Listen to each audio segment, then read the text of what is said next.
날마다 솟는 샘물과 함께하는 오늘의 큐티 시간입니다. 9월 1일 목요일, 오늘의 말씀은 사사기 1장 1절로 10절까지 말씀입니다. 사사기 제1장.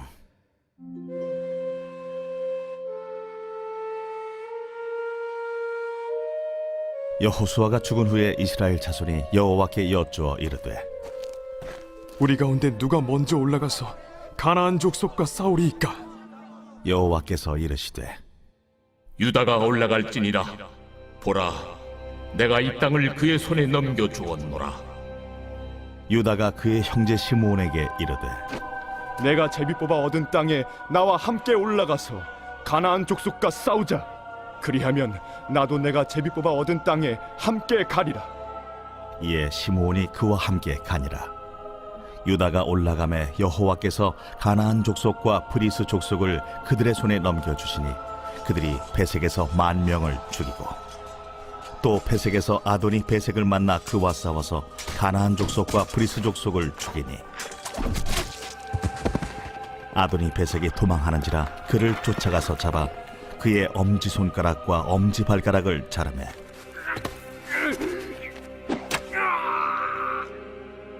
아도니 베색이 이르되, 옛적에 70명의 왕들이 그들의 엄지손가락과 엄지발가락이 잘리고 내 상 아래에서 먹을 것을 줍더니 하나님이 내가 행한 대로 내게 갚으심이로다.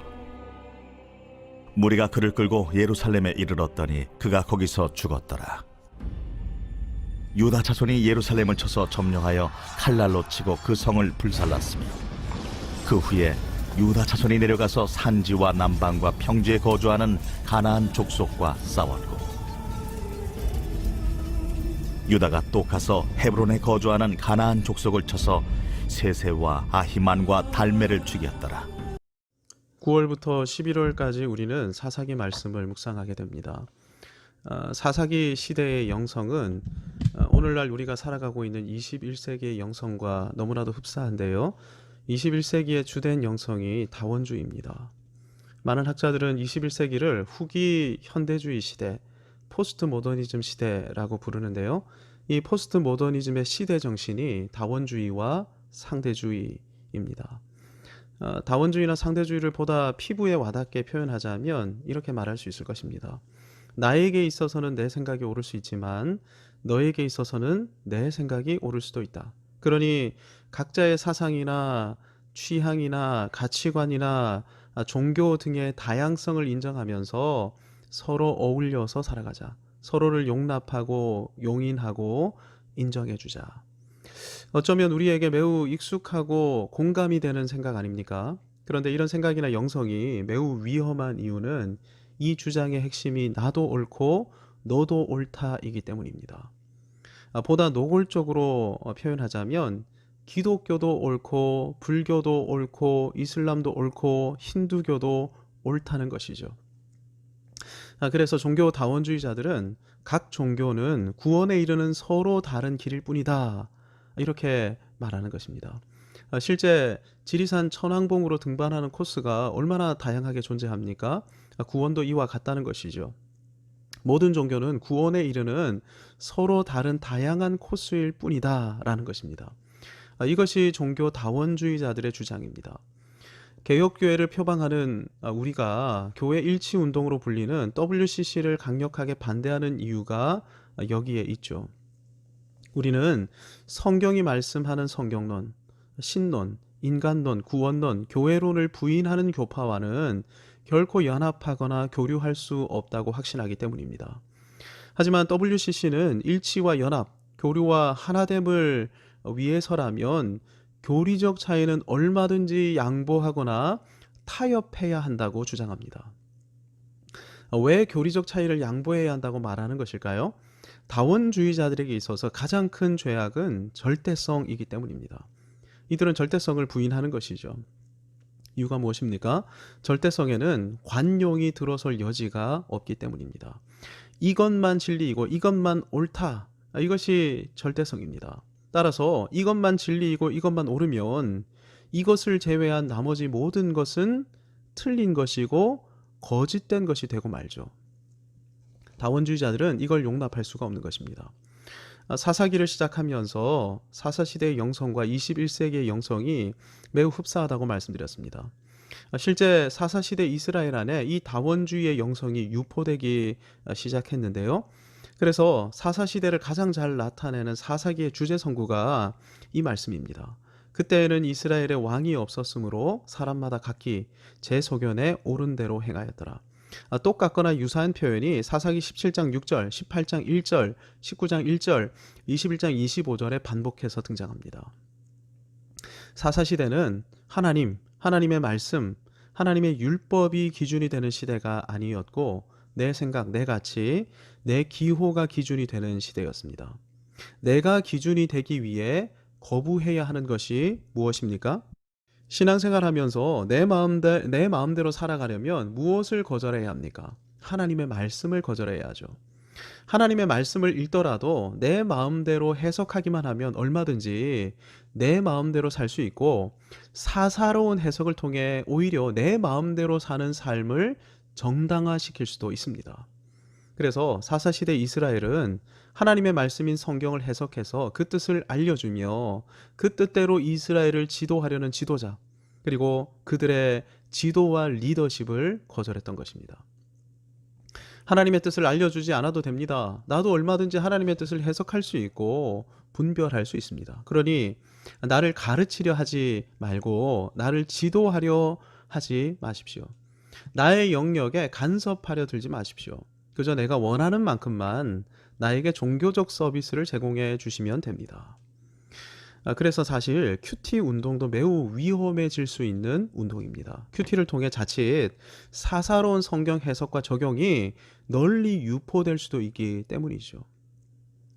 다원주의 시대의 목사는 더 이상 지도자 혹은 리더로 간주되지 않고 종교적 서비스 제공자 혹은 상담가 정도로만 그 지위가 축소되거나 종교 집회를 이끄는 종교인으로만 간주되기 시작했습니다.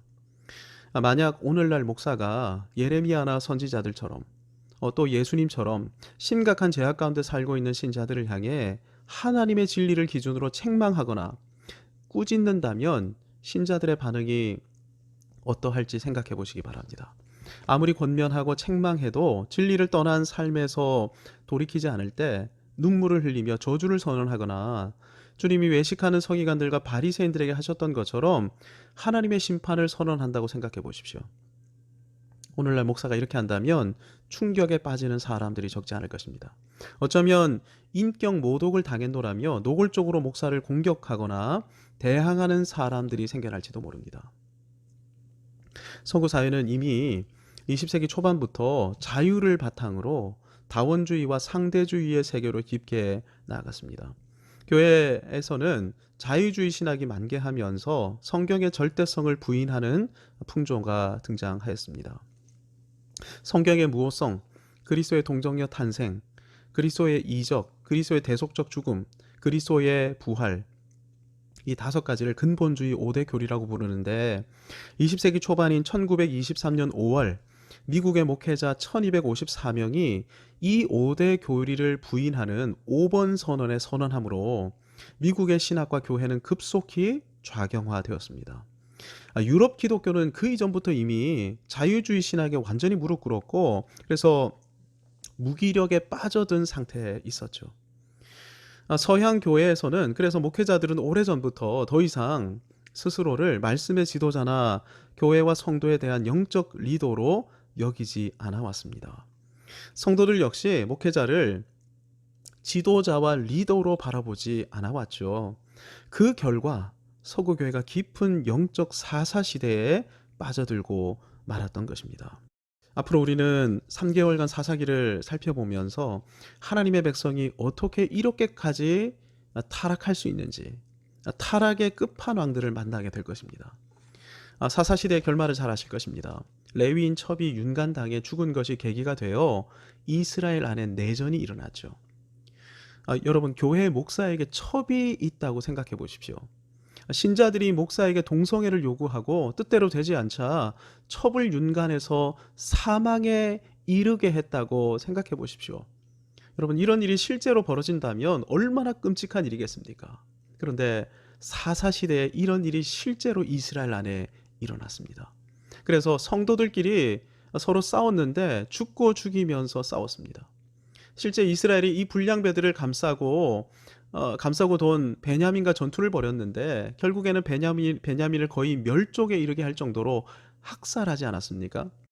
사사기의 저자가 누구인지 확실히 알 수 없지만 사사기 저자는 여호수아를 기준으로 사사기를 서술하고 있습니다. 그래서 사사기 저자는 사사시대가 여호수아의 죽음과 더불어 시작된다고 말하고 있는 것입니다. 즉 사사시대는 여호수아가 지도력을 발휘하던 시대와는 반대되는 시대였습니다. 여호수아는 모세의 리더십을 계승해서 율법의 말씀으로 이스라엘을 지도하며 이스라엘로 하여금 여호와의 승리를 맛보게 했던 강력한 영적 리더였습니다. 하지만 여호수아가 죽은 뒤 이스라엘 안에는 여호수아의 리더십을 계승할 리더가 존재하지 않았죠. 생각해 보십시오. 리더가 사라진 교회, 리더가 사라진 공동체. 교회 공동체에게 이보다 더 큰 위기가 어디 있겠습니까? 그래서 이스라엘은 리더를 구하며 기도했어야 마땅합니다. 리더를 중심으로 하나 되어 이스라엘을 거룩한 공동체로 세워야 했던 것이죠. 사사시대를 시작하면서 하나님께서는 이스라엘의 리더로 유다 지파를 지목하십니다. 물론 최초의 사사로 유다 지파의 리더였던 온니엘을 지목하셨을 것입니다. 하지만 하나님께서 리더로 지목하신 것은 유다 지파였습니다. 그래서 사사기 마지막 부분에서 베냐민의 악을 제거하도록 하나님께서는 유다 지파를 앞장 세우시죠. 사사기를 통해 하나님께서는 이스라엘의 참된 왕인 유다 지파의 다윗을 전망하고 계실 뿐 아니라 베냐민의 죄악을 지적하심으로 베냐민의 한계를 지목하고 계십니다. 이스라엘에는 참된 리더, 참된 왕이 필요한데 그 참된 리더, 참된 왕은 베냐민 지파의 사울이 아니라 유다 지파의 다윗과 다윗의 후손으로 이 땅에 오시는 예수 그리스도이심을 전망하게 하시는 것이죠. 그래서 본문을 보면 유다가 전면에 나서 거룩한 전쟁에 나섰을 때 하나님께서 유다에게 승리를 주셨던 것입니다. 사사기를 통해 주님께서는 영적 사사시대를 극복하는 묘책으로 예수님 닮은 참된 말씀의 리더의 지도와 리더십을 말씀하고 계십니다. 아무리 어려운 시대를 살아간다 할지라도 하나님의 말씀을 선포하는 지도자의 리더십에 온 교회가 순종함으로 전진하기만 한다면 하나님께서 승리를 주신다는 것입니다. 말씀의 리더십은 교회의 행정과 방향성, 비전뿐 아니라 성도 개인의 신앙과 선택, 윤리, 성도 가정의 방향성까지로 구체적으로 확장되어야 합니다. 우리 자신과 교회가 말씀의 리더십에 이끌리게 해달라고, 우리 가정이 하나님의 말씀의 지도력 아래에 있게 해달라고 주신 말씀 붙들고 기도함으로 주님의 은혜의 보좌 앞으로 나아가겠습니다. 하늘에 계신 우리 아버지, 아버지의 이름을 거룩하게 하시며 아버지의 나라가 오게 하시며 아버지의 뜻이 하늘에서와 같이 땅에서도 이루어지게 하소서. 오늘 우리에게 일용할 양식을 주시고 우리가 우리에게 잘못한 사람을 용서하여 준 것 같이 우리 죄를 용서하여 주시고 우리를 시험에 빠지지 않게 하시고 악에서 구하소서. 나라와 권능과 영광이 영원히 아버지의 것입니다. 아멘.